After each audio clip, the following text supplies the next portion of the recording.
আমি বন্ধুকে ছাড়া কিছুতেই বাড়ি ফিরে যাবো না। না, আমি বাড়ি ফিরে যাবো না। এত অস্থির হচ্ছিস কেন তুই? ছেলেটাকে এতবার করে বললাম, তাও আমাদের কথা শুনলো না। এই এই ব্যাপারটা একটু বোঝার চেষ্টা কর। আমরা এতে কিছু করতে পারবো না। পাতা ছেঁড়ার জন্য মৃত্যু, এটা কিছুতেই হতে পারে না। এটা মেনে নেওয়া ছাড়া আমাদের কোনো উপায় নাই। আমি কিছুতেই বাড়ি ফিরে যাবো না। রুদ্র পরিবারের মুখ সামনে আমি কিভাবে মুখ দেখাবো? সত্যি এর কি আর কোনো উপায় নেই? হ্যাঁ, আমি শুনেছিলাম একজন বলছিল যে কি ওই পাড়ার একমাত্র রহিম চাচা জানে। তাহলে এখনই চলো, এখনই চলো।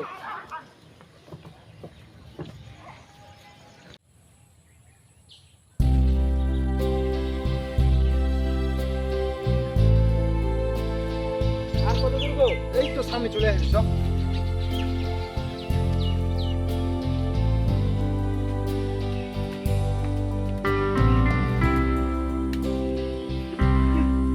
দাদু 5 টাকা দাও না, দাদু দাদু 5 টাকা দাও না,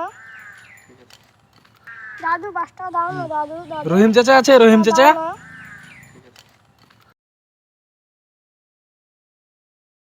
হ্যাঁ রহিম চাচা, আমি কি দরকার বলো। অনেক বিপদে পড়ে এসেছি রহিম চাচা। বিপদ? কি বিপদ?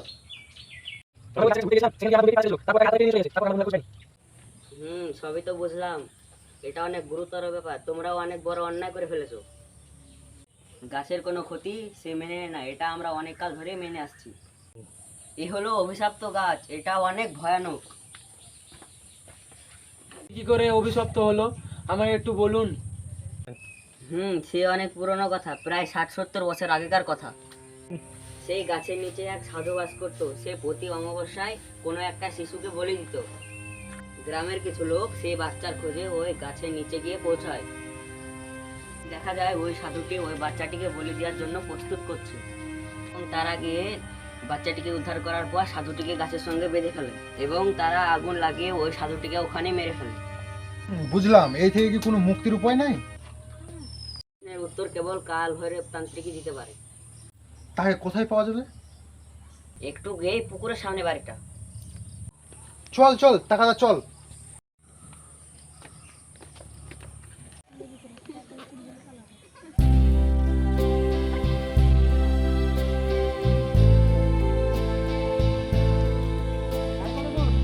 এই তো পুকুর, এই সামনেই হলো বাড়িটা।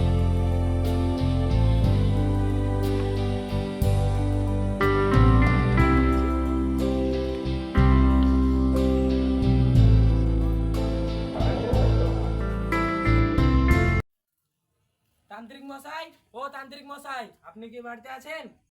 আপনারা দাঁড়ান, তান্ত্রিক মাস্টার রং দেখে দিচ্ছি। খুব বিপদে পড়ে আপনার কাছে এসেছি, একটু দরকার আছে আপনার সাথে। ঘরে তো এখন গরম, আসেন ছাদে আসেন।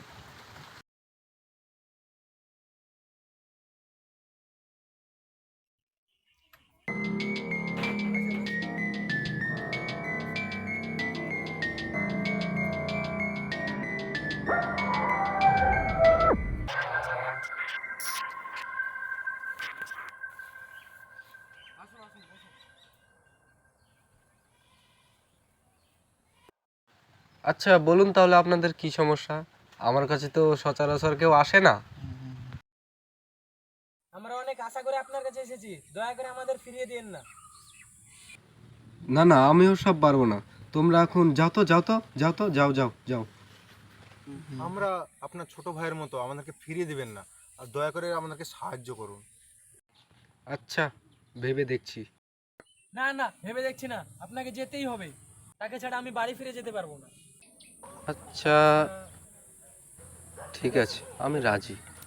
আমি যেগুলো বলছি কাল অমাবস্যার রাতে ঠিক রাত 12টার সময় নিয়ে চলে যাবে। আমি সেখানে তোমাদের জন্য অপেক্ষা করব। নিয়ে যেতে হবে আপনারা, আপনি বলুন, আমরা সব কিছু নিয়ে যাব। কানা কাকের পালক, গাওয়া ঘি আর সাপের কলস, এগুলো নিয়ে চলে যাবে। বাকিটা আমিই নিয়ে যাব, তোমরা ওসব বুঝতে পারবে না। আপনাকে অনেক ধন্যবাদ, আপনাকে অনেক ধন্যবাদ। আচ্ছা আচ্ছা ঠিক আছে ঠিক আছে, আচ্ছা ঠিক আছে, আমি যাব বললাম তো। তান্ত্রিক মশাই, তাহলে আজ আমরা আসি। আচ্ছা ঠিক আছে, তোমরা এসো।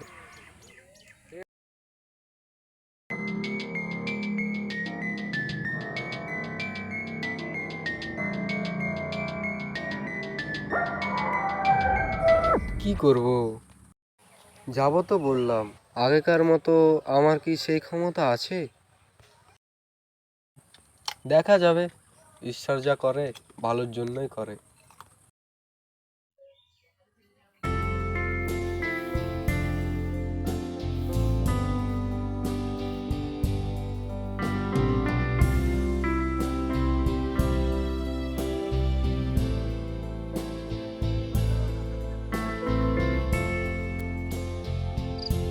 ওই তান্ত্রিক মশাই এখনো তো এলো না।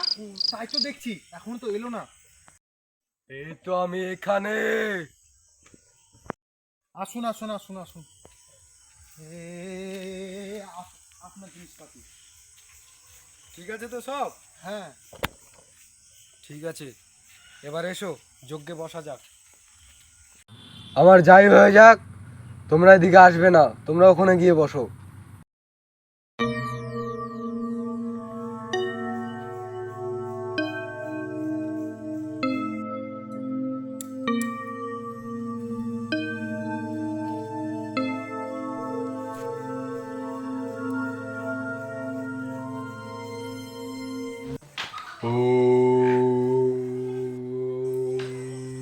নমঃ। নমঃ। আয় আয় আয় আয় আয়। বাহ!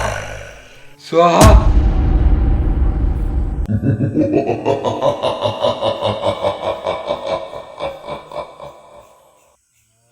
তুই কেন এসেছিস এখানে? আমি কাল ভৈরব, ওই ছেলেটাকে ছেড়ে দে, না হলে তুই মরবি। আমাকে মারবি তুই? তোর এত বড় সাহস, দেখি কে কাকে মারে। তাহলে এই নে, মর। আ, আ, আ! আরে তান্ত্রিক মশাই কি হলো কি হলো কি হলো কি হলো কি হলো কি হলো কি হলো কি হলো? আরে কি হলো কি হলো কি হলো? এই পানি ছিটা পানি ছিটা পানি ছিটা।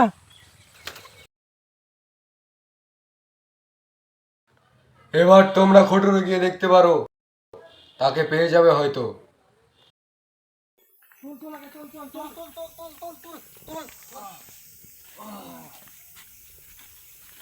চল নিয়ে চল নিয়ে চল।